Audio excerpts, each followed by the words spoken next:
The Perfume, in 1 minute. Jean-Baptiste Grenouille is born condemned to death by his mother, who hopes he will rot in the garbage of her fish stall.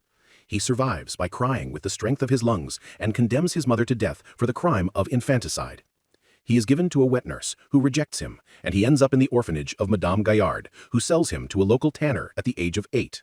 Jean-Baptiste has survived everything: the other orphans who tried to kill him, the abuse from the tanner Grimal, and numerous diseases, even malignant anthrax. While strolling through Paris, Grenouille is seduced by the aroma of a red-haired young woman pitting plums. Jean-Baptiste follows the smell to his prey and pounces on her, sucking up every last drop of her scent. That day, he decides to become the best perfumer in all of Paris. Our protagonist is sold to an Italian perfumer, and after serving him for a few years, he receives 25 francs from his employer, with which he decides to travel, and in the countryside discovers the aromas of nature. Halfway through, he discovers a cave where he will stay for 7 years. When he emerges, he is a ragged wreck, but he is luckily saved by a local count who cures, cleans, and dresses him. At the palace, Grenouille gains access to a laboratory and distills the human essence to create a scent for himself.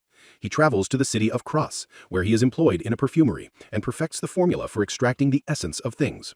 One day, strolling through the city, he smells an aroma like that of the red-haired girl in Paris, and upon following it, he realizes it belongs to a beautiful girl named Laura. Our protagonist decides to wait until he perfects his method, experimenting with 24 young women first, and then kills Laura, with which he achieves his great work, a perfect perfume. Grenouille is then arrested and sentenced to death.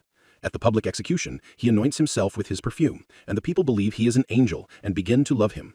They end up having an orgy. Jean-Baptiste is disgusted, returns to Paris, and at night in the market where he was born, he bathes in his perfume, driving the beggars, prostitutes, and criminals mad. In their desire to love him, they devour him. And this is how the existence of one of the most brilliant and abominable men of his time ends. For more, follow us on I'll Tell You.